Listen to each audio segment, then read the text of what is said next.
un petit peu le résumé. Salut tout le monde, j'espère que vous allez bien. Aujourd'hui on se retrouve pour cette première vidéo de la chaîne, donc ça sera un weekly reading vlog. J'aimerais bien filmer sur une semaine, après on verra. Mais avant tout, je vais peut-être me présenter, ça serait pas mal. Donc moi c'est Noan, j'ai 23 ans. Qu'est-ce que je peux dire d'autre? J'aime lire. En même temps on est sur une chaîne de lecture, je pense que vous l'aurez vu. J'ai fait une année de lettres après le bac. J'ai une licence de chinois, donc une licence en 4 ans. Et je viens de valider ma première année de master en chinois, enfin de chinois. Et je ne reste pas dans ce master, je me réoriente dans les métiers du livre. Là, je vais partir en septembre dans une licence pro normalement. Le 13 juin. Et j'ai pas mal lu là ce début de mois. Je vais vous présenter quand même ma lecture en cours, qui est Les Détectives du Yorkshire, Rendez-vous avec le mystère, donc c'est le tome 3. C'est le seul cozy mystery que je lis, que j'ai découvert pour l'instant. Et j'adore. Je vais pas vous parler du tome 3, mais je vais vous parler du tome 1 que j'ai lu il y a 1 an et demi déjà, et j'adore. Je crois pas que c'était un coup de cœur. C'était pas un coup de cœur, mais le tome 2, un coup de cœur, je l'ai lu là pendant le master. Et j'ai adoré, je l'ai lu vraiment très très vite. C'est l'histoire alors de Samson qui revient dans son petit village, là où il a grandi, je crois 10 ou 20 ans après qu'il soit parti un peu en coup de vent comme ça. Et on retrouve notre deuxième personnage principal qui est Delilah, qui elle se retrouve toute seule avec une agence de rencontres, et Samson, lui, est ancien flic.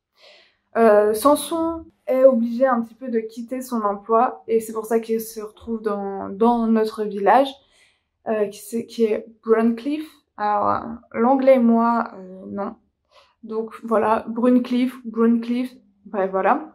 On se retrouve vraiment dans tout ce petit village, campagne, vraiment c'est village de campagne anglais où tout le monde se connaît. Et en fait, Samson va ouvrir son agence de détective en dessous de l'agence de Delilah, qui est une agence de rencontres et qui a aussi des compétences en informatique et qui a une deuxième boîte dans l'informatique. Et c'est un cozy mystery, il va y avoir des meurtres et nos deux protagonistes vont se retrouver à travailler ensemble malgré eux. Et j'adore. Le tome 1, franchement, moi j'ai mis longtemps à rentrer dedans. J'ai tenu les 100 premières pages, je sais pas comment dire, j'avais envie de continuer, mais à la fois j'étais en mode c'est dur, et au bout de 100 pages, j'ai bouffé la suite. Je crois que je l'ai lu en un jour et demi, enfin un week-end. Alors que je bossais et que j'étais en cours en même temps, franchement, pour dire, j'avais vraiment pas de vie. Et je pouvais quand même pas lâcher, je lisais même aux toilettes ce livre. Bref. Et donc j'ai lu le tome 2, donc ça a été un coup de cœur, pareil, j'ai lu en 3 jours, il y a quoi, 6 mois. Et j'ai acheté le tome 3 parce que cet été, je veux je veux beaucoup lire. Et je veux surtout continuer aussi mes sagas.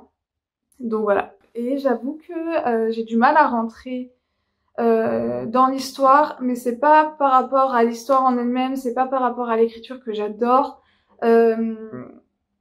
C'est que je vais vous les présenter là tout de suite, mais c'est par rapport aussi aux lectures que j'ai lues plus tôt. Bref, je vais passer maintenant aux lectures que j'ai lues dans l'ordre depuis le début. J'ai lu le premier tome de Lucinda Riley, Les 7 sœurs. Franchement, l'histoire casse pas 4 pattes, 3 pattes, 3 pattes à un canard. Et j'ai adoré. C'est quasiment un coup de cœur, je dirais. Je sais pas si c'est... Déjà, c'est un 5 étoiles si je devais noter. Et je sais pas si c'est un coup de cœur ou pas. Mais j'ai adoré. Pourtant, la construction de l'histoire, c'est pas incroyable, enfin, on a déjà vu ce schéma déjà. J'ai adoré notre personnage de Maya, j'ai encore plus adoré, il y a toute je vais vous parler un petit peu du résumé, comme ça vous allez mieux comprendre ensuite. Donc on a 6 sœurs qui ont été adoptées par un monsieur qui était très riche, c'est monsieur Dapliez. Je sais pas si on connaît le nom. le prénom, mais en tout cas voilà, leur père adoptif. Et Maya est l'aînée. Enfin, à la mort du père, les 6 sœurs se retrouvent réunies pour avoir le testament, tout ça. Et en fait, Maya est la seule à pas avoir quitté le nid. Et Maya va vouloir fuir quelqu'un quand tous les détails de l'enterrement, tous les détails de l'enterrement vont être réglés. Elle va vouloir fuir quelqu'un et elle va partir en fait sur les traces de ses origines. Et c'était vraiment trop bien, ça se passe au Brésil, ça me donne trop envie d'y aller. J'ai adoré nos personnages, j'ai adoré tout ce qui se passait, mais vraiment encore plus, toute l'histoire sur son passé et sa famille. J'ai adoré. Je pense que vraiment c'est la plume de Lucinda Riley, la traduction ou je sais pas. Mais j'ai vraiment, franchement, j'ai pas quitté. J'ai lu très vite, parce que franchement, c'est quand même une brique, hein. Ça fait 650 pages à peu près. Et franchement, je l'ai pas quitté. J'avais vraiment une obsession pour savoir la suite, quoi. C'est à la fois triste et beau, c'est bien fait, c'est beau, mais enfin, je viens de dire que c'est triste, mais c'est aussi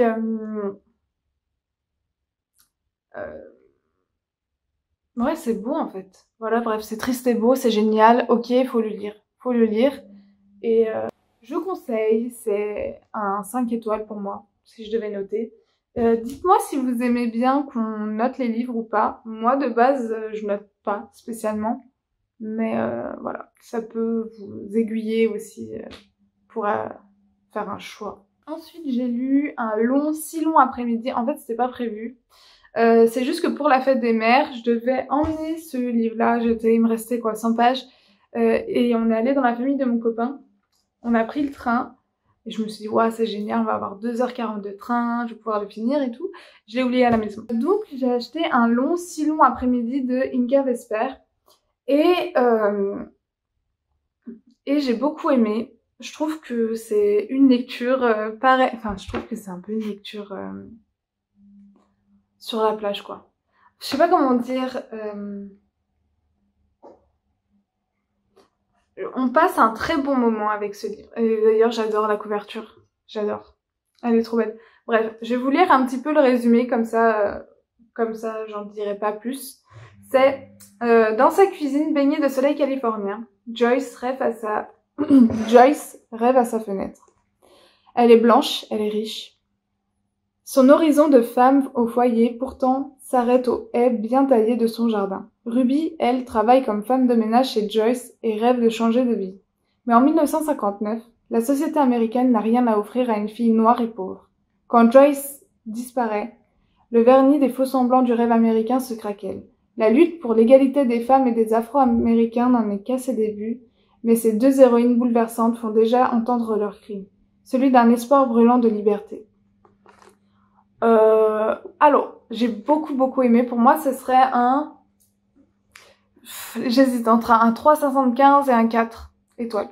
Je dirais plutôt 4 étoiles parce que j'ai vraiment beaucoup aimé. Pour moi, ça a fait l'effet d'un page turner. Je l'ai lu très vite. Franchement, les 2 premières pages, les 100 premières pages, j'ai dû le lire en 2 jours. Et les 150 plutôt. Et il fait combien de pages? Et les pages suivantes, je les ai lues en même pas une journée. Donc, je pense que ça prouve que j'ai aimé. C'est juste que la lutte pour l'égalité des femmes et des Afro-Américains n'en est qu'à ses débuts, mais ces deux héroïnes bouleversantes font déjà entendre leur cri, celui d'un espoir brûlant de liberté. Moi, je trouve que c'est assez putassier, comme... ouais, parce que moi, j'ai vraiment craqué à cause de cette phrase-là. Et c'est vrai, on le voit, mais je trouve que ça va pas assez en détail dans le livre.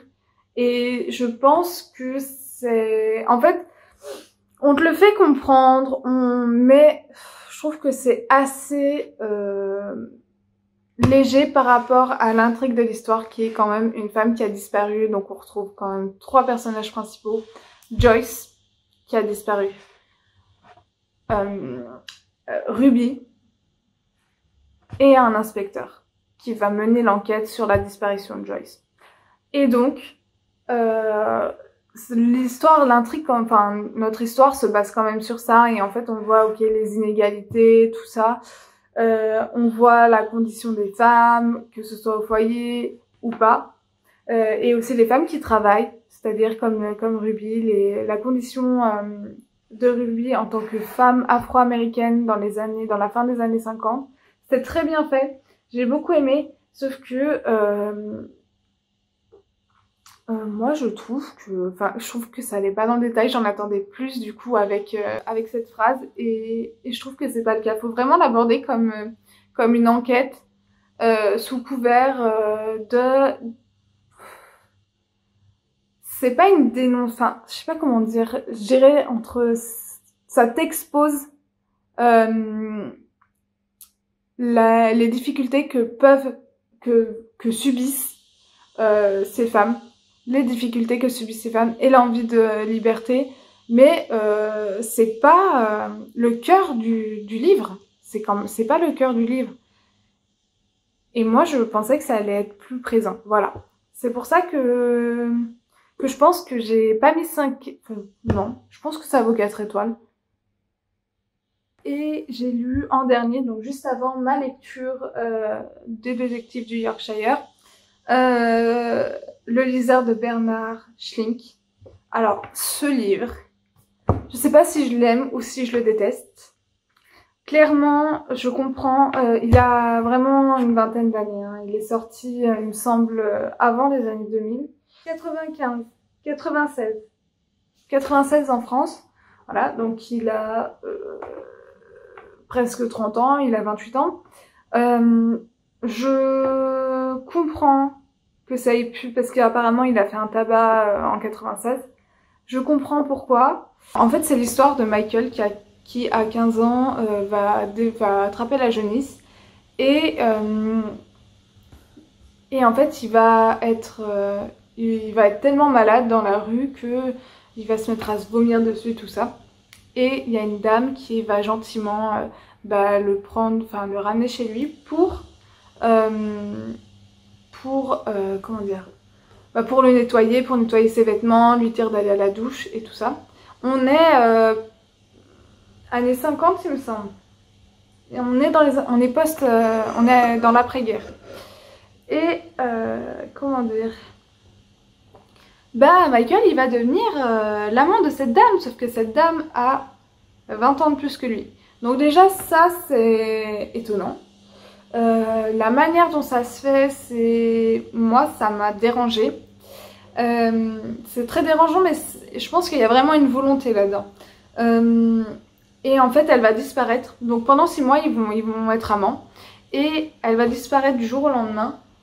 Et comment dire, il va la retrouver bien plus tard, pendant ses études, lors d'un procès. Elle va se retrouver dans un procès en tant que criminelle. Et je vous laisse savoir la fin. Moi alors je m'attendais pas à ce qui allait arriver, notamment au personnage d'Anna. Donc Anna qui est l'amante de Michael et qui a 20 ans entre autres 20 ans de plus que lui. C'était très dérangeant, à la fois c'était super intéressant, il y avait tout un truc, vu qu'on est après-guerre en Allemagne. Oui, j'ai oublié de dire ça, on se retrouve en Allemagne dans l'après-guerre. Il y a eu quand même beaucoup d'influences. On a eu la guerre, les Allemands eux aussi l'ont vécu, hein. C'est pas parce qu'ils ont mis Hitler au pouvoir qu'ils étaient pour le nazisme et qu'ils étaient tous nazis, et on va voir tout ce truc de l'après-guerre, comment vivre en tant qu'Allemand, après Hitler, tout ça. On va voir aussi tout ce qui est comment reconstruire le pays, parce que là on est dans la génération qui est née après-guerre à peu près. ou alors pendant la guerre, mais qui n'a pas vraiment connu la guerre, mais dont les parents ont vécu la guerre et ont peut-être travaillé durant la guerre, enfin été opprimés aussi pendant la guerre. Et ça, c'était vraiment super et j'ai vraiment aimé. Notre auteur va au bout d'un moment parler d'anesthésie.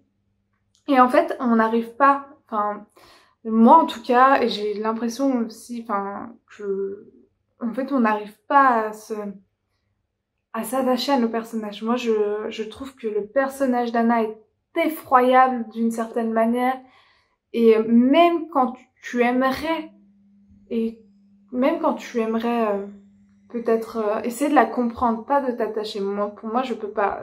Une femme d'une trentaine d'années qui se tape un gamin de 15 ans, j'avoue que j'ai du mal. Et mais t'essayes de comprendre le pourquoi du comment. Et à la fois, enfin, moi, je l'ai pas compris.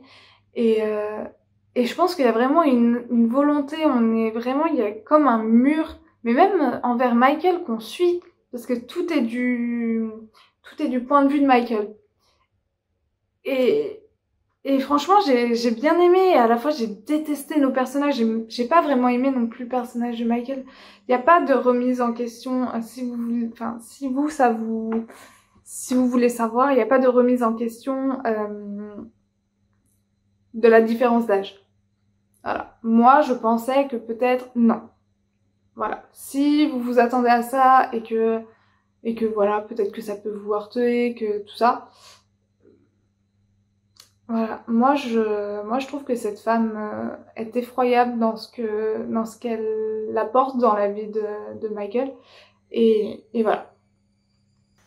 Je dirais de le lire pour savoir un petit peu, pour vous faire votre avis. Mais je sais pas, j'ai beaucoup aimé parce que je trouve que ça a apporté une certaine lumière aussi sur le fait que il y a tout un truc de honte. Ça se passe en Allemagne après la guerre avec des parents qui ont subi la guerre, qui ont subi forcément des oppressions, qui ont pour certains participé à cette oppression, bon gré mal gré, on sait pas.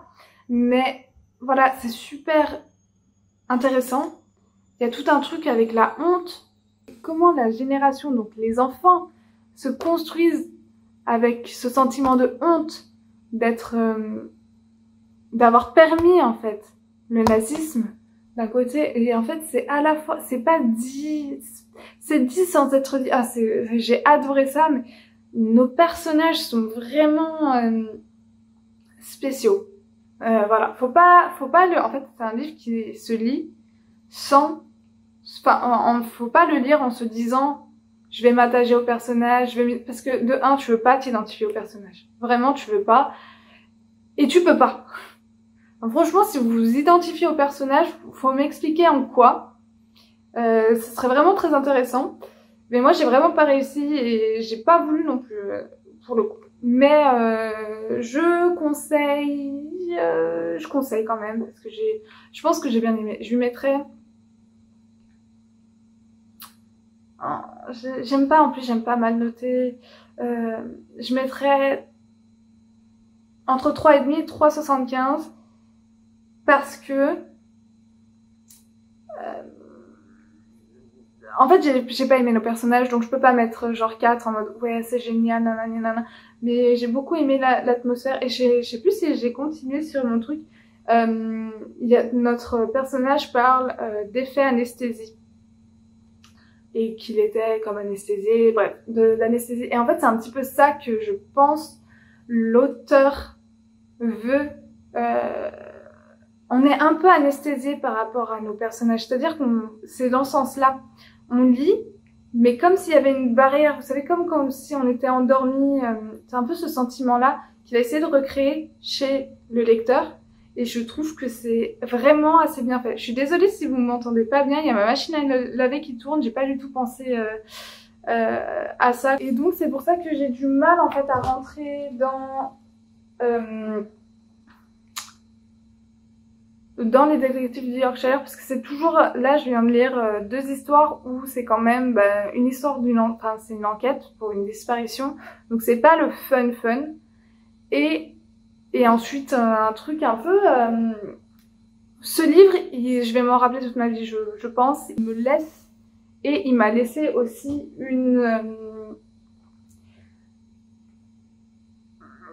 un sentiment, un truc. C'est à la fois... Ouais, je sais pas. Je sais pas. Et du coup, là, le fait de rentrer un petit peu... Moi, je suis très influençable. Et donc,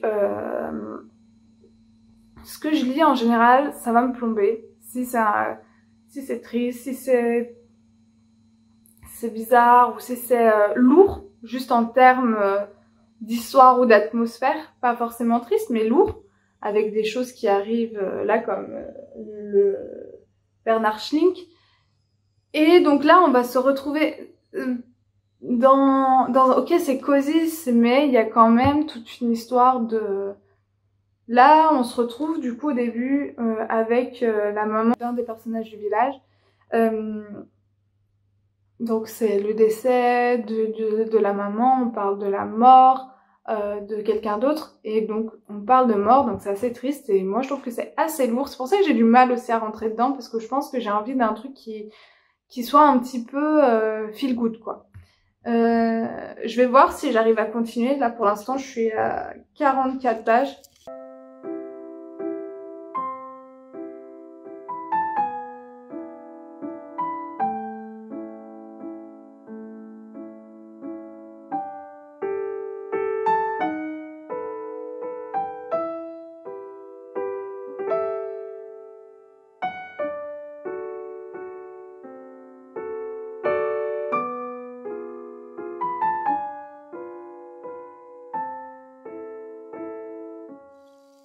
Bon, il est...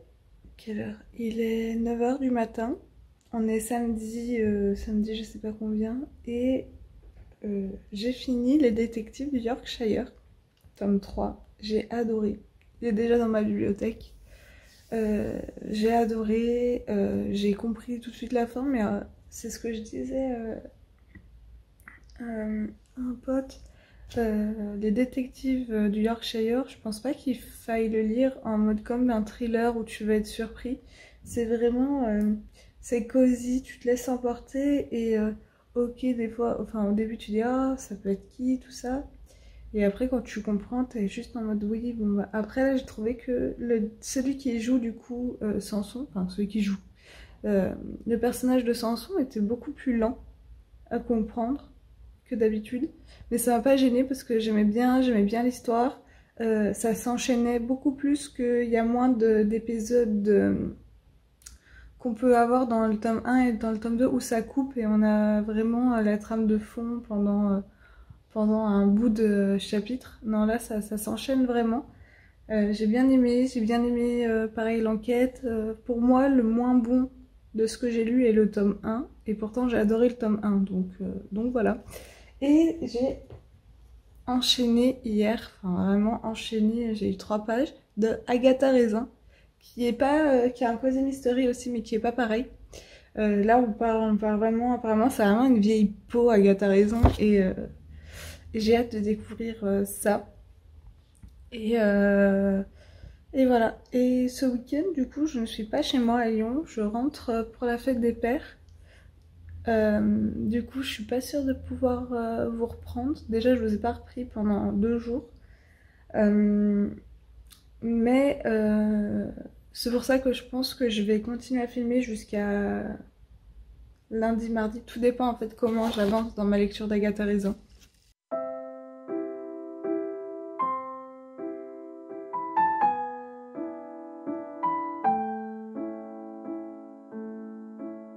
Bonjour à tous, rebonjour. Alors on est le 21 juillet et j'ai totalement en fait oublié de vous reprendre parce que vous avez dû le voir ou pas. En tout cas, j'ai commencé et du coup j'ai terminé mon deuxième Cozy Mystery de ma vie. Voilà, j'ai commencé et fini Agatha Raisin. Donc le tome 1, La quiche fatale, édité chez Albin Michel. Et c'était trop bien, c'était vraiment trop bien, j'ai adoré, ça n'a rien à voir avec les détectives du Yorkshire, c'est totalement une autre ambiance. Ça parle d'Agatha Raisin qui prend un peu une retraite anticipée, hein. C'est une vieille peau, son mariage il a pas marché, elle a pas d'enfant, elle est... elle fait pas à manger, elle achète tout le temps en surgelé, elle a pas de palette, enfin voilà quoi, vraiment des trucs comme ça. Et en fait, elle tenait une agence de marketing et elle a décidé de prendre sa retraite et d'acheter un cottage dans le Cotswold. Et parce que quand elle était gamine, elle avait visité les Cotswolds avec ses parents et elle s'est dit ah, plus tard j'aurai un cottage, nanani, nanana. Donc elle s'est acheté un cottage, sauf qu'elle se fait chier et elle n'arrive pas à se faire des amis en fait, elle se retrouve assez très seule et c'est pas facile dans un village de campagne où tout le monde se connaît et où tout le monde te considère comme un étranger et donc n'a pas tendance à venir facilement te voir, donc elle se retrouve assez seule et donc elle se dit oh il y a un concours de quiche, ben, je vais y participer, comme ça les gens seront obligés de me remarquer et auront peut-être envie de venir me parler. Sauf que madame ne sait pas cuisiner, donc qu'est-ce qu'elle fait? Elle achète une quiche chez un traiteur en fait. Et elle la présente au concours. En fait, le juge va être empoisonné avec sa quiche. Elle, pour se disculper, qu'est-ce qu'elle va faire? Elle va mener l'enquête pour démontrer que c'est pas elle qui l'a tué puisqu'elle l'a acheté et qu'elle ne cuisine pas. Et franchement, c'était trop bien. J'aime trop les personnages. Franchement, elle est crue. C'est un langage assez cru. Je sais plus, avec sa voisine là, Madame Barr. Oh là là, j'ai adoré les deux. Mais c'est des vieilles peaux, c'est des mégères. Elles sont, excusez-moi, mais c'est vraiment, elles sont horribles. Ces bonnes femmes, elles sont horribles entre elles. Et j'adore. J'ai pas trouvé qui avait tué le juge. Moi, je pensais que c'était clairement quelqu'un d'autre et en fait non, ça s'avère que non. J'adore le personnage d'Agatha Raisin. J'aime bien tout, en fait à peu près tous nos personnages. J'aime beaucoup cette couverture franchement et je recommande, ça n'a rien à voir avec les détectives du Yorkshire. Pas du tout le même genre d'ambiance, pas la même dynamique. Pas du tout les mêmes personnages. Agatha Raisin, elle est limite... Enfin, tu la vois dans la vraie vie, elle est détestable, cette bonne femme. Elle est détestable. Mais non, là, on l'aime. Et alors que dans les détectives du Yorkshire, nos personnages, ils sont vraiment attachants. Agatha Raisin, elle est attachante, mais si tu sais qu'elle rentre dans ta vie, tu l'acceptes même avec son caractère, quoi. Alors que les autres, sont moins... Ouais, c'est parce qu'elle est crue, Agatha Raisin, et je conseille fortement. Et j'ai vraiment hâte de lire le tome 2. Donc voilà. C'est tout pour ce vlog. Je pense que je vous ai présenté assez de livres du coup. J'espère que cette vidéo vous aura plu, que n'hésitez pas à l'aimer, vous abonner, à commenter. N'hésitez pas surtout à me faire des retours, parce que là c'est un petit peu crash test. En plus, du coup, vu que c'est filmé là sur une semaine et demie à peu près, en fait je me rappelle plus de ce que j'ai dit. Je sens que ça va être compliqué pour monter tout ça, se regarder, se voir, s'entendre surtout. Je tiens encore à m'excuser pour la qualité du son et la qualité vidéo. Voilà, je pense que je l'aurais dit plus tôt, mais je filme avec mon téléphone, donc la qualité sera pas top. En tout cas, n'hésitez pas à me dire ce que vous attendez aussi de ce genre de vidéo, si vous aimez ce genre de vidéo, ce que vous voulez voir aussi. J'espère que vous aurez aimé, puis je vous dis à la semaine prochaine pour une nouvelle vidéo.